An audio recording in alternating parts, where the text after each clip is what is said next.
So first of all, congratulations on Poison Gun. Uh, Give me a little rundown on what this play is all about. Poison Gun is something that I have sat on for decades. It is basically the story of my grandparents' murder. It happened in like 1969, the early 70s. And Poison Gun tells the event of the murder, the subsequent investigation, and pretty much cat and mouse game I had to play with a manipulative racist cop who found out that my granddaddy made a lot of money from moonshining and he buried that money all over his property. So, probably about 2 or 3 days into the investigation, once he discovered that, he wasn't really interested in trying to figure out who had killed my grandparents. He wanted to find out where all that money was buried all over my grandparents' property. And the person he targeted was me because I was my grandfather's best friend. I was like 7 or 8 years old. And my grandfather was legally blind. He was losing his eyesight. So he had to hire somebody to work with him to help him bury his money all over his property because he couldn't trust banks. Mhm. So he figured a child was about the most innocent human being that you could pick. So he chose me at the age of 4 was when he started training me to be his banker. And I was just always great with numbers. That was what he appreciated. Was a math genius when I was younger.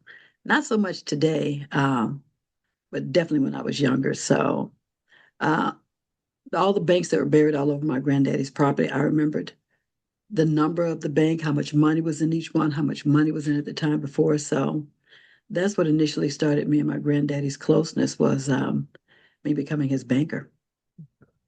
This synopsis really, I don't know, it hits hard. It's impactful. How difficult and emotional was it writing this down and doing it justice, telling the story the way you wanted it told?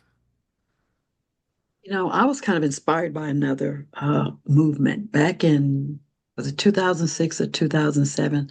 I think Tarana Burke started the Me Too movement. And I looked at these women and in some cases men also Mhm. who were ripping these band-aids off of these festering wounds. And I thought, Jesus Christ, I mean, and they've survived. They haven't you know, they made it through. And I looked at it and I thought, well, I'm also just like them, sitting on a secret too. Mhm. I mean, once we left Louisiana when all of this happened, we never talk about my grandparents. We never talk about what happened. We never talk about the circumstances. And I looked and I felt like that was kind of unfair to them. I didn't think they deserved that legacy. So about 7 years ago, 8 years ago, I told one of my sisters, I said, I'm not going to stay mom any longer. Mhm. And she didn't say anything. And, everybody gets to that place in their life where they're comfortable enough to talk about something. And I don't think some of them are yet at that part. I am there, so that's Mhm. good enough for me. So, but I found it cathartic more than anything else. I thought it would be just so difficult to do, like Mhm. giving birth to 20 children at once. You don't want to do it. You know it's going to hurt, but the more I tell it, the easier it becomes. Now, there are parts of it that I will never make peace with, not Mhm. ever. However, I'm pretty satisfied with where I am with the story today, Mhm. and the telling of it. As you're seeing it being produced and you're watching this story happen time and time again, what is the emotions that come over you? You know, hard to person who was eventually convicted of the crime was someone close to me, very, very close to me. And they were also someone that I gave out information about them that they hadn't given to the police. So I think one of the overriding factors with me that still lingers with me today is that guilt. Mhm. At the age of 7 or 8, you don't know when you open up your mouth and you're talking to a white cop and I'm 7, and they're asking you questions. You don't know this is perhaps something I shouldn't say, or this is something that I shouldn't talk about, but I did talk about it. And years later on, I found out that some of the stuff that I talked about was the opposite of what he discussed. So I think that's something that I don't know if I'll ever make peace with it. And like I said, you're 7 years old. I was Mhm. 8, but I still struggle with that today. And it's kind of I know intellectually that makes no sense. It's there nevertheless. Mhm. Definitely, and there's so many harsh, tough themes to this play. But weirdly enough, it's very timely to what's happening now in the United States. Uh, is that one of the reasons why now is a great time to have this play come out? Absolutely, without a doubt. You know, there is a reason. The Civil Rights Act of 1964, Mhm. Civil Rights Act of 1967, Brown versus the Board of Education. There is a reason that all of these were placed on the books. It wasn't because somebody one day all of a sudden had the idea that let me just, there was a reason. My show is a slice, a tiny slice that explains to you these are some of the injustices that happened while we got those laws on the books. I had my uncle and aunt were civil rights activists. They were kind of friends with Martin Luther King, not really close, but they knew him. And they had a horrible time of it. I mean, my uncle, their house was burnt down. They got a cross burnt in their front yard. A lot of terrible things happened to them. And I saw the struggle that they went through, what they went through, just so we could have the dignity that we have. And then all these years later, you look and go, but someone else now says, you're not entitled to that? Mhm. Because that is the reason why my uncle and aunt did all that they did. And my grandfather, he put his neck on the line because he wasn't a civil rights activist, but he was a Mason. Mhm. And his way of contributing to that, he was kind of like, had his own little underground railroad going. When the KKK came gunning for my aunts and uncle. It was my grandfather and some other Masons who were hiding them on various Black people farms. So the KKK couldn't get to them. So that's what brought my grandfather under the radar of the KKK.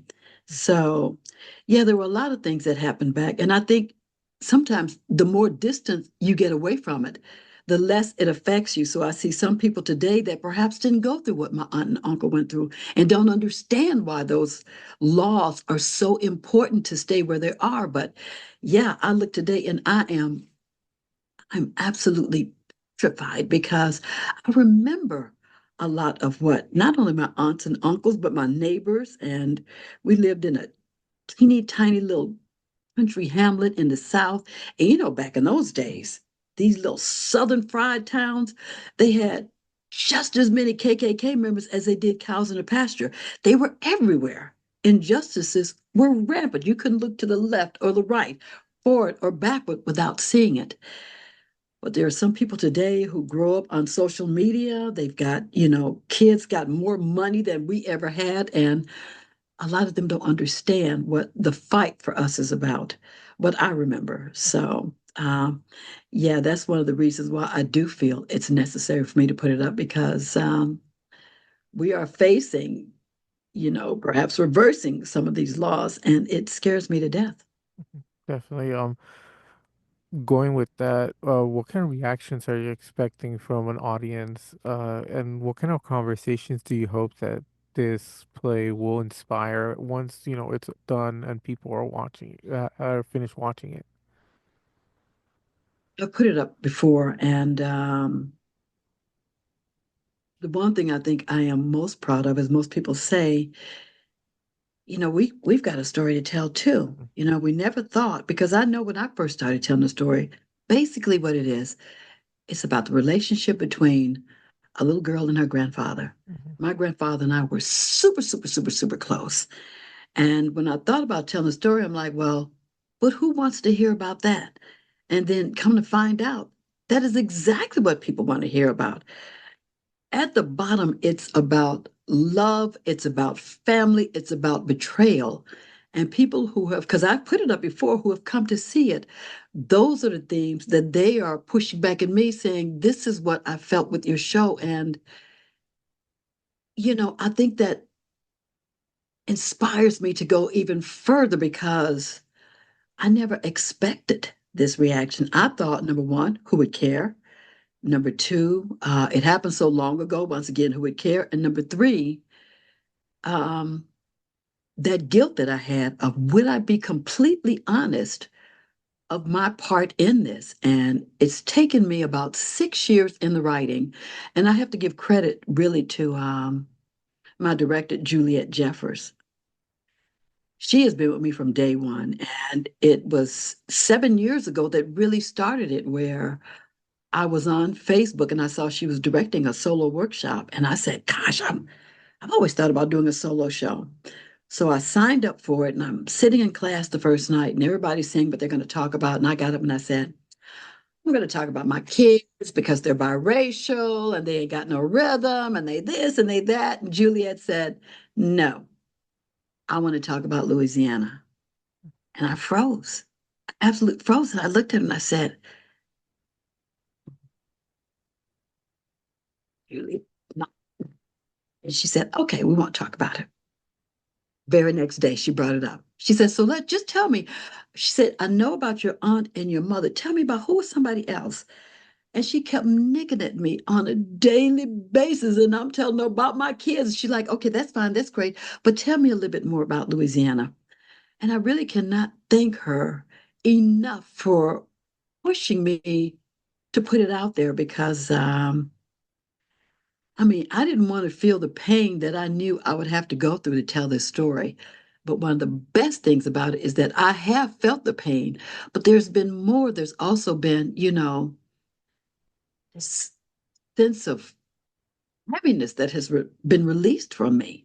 The blame game that I played with myself for years, it's not as bad as it was years ago. It's still there, but it's not as bad. So I really want to credit Juliet for, probably another friend would have just said, oh, okay, let's talk about your kids.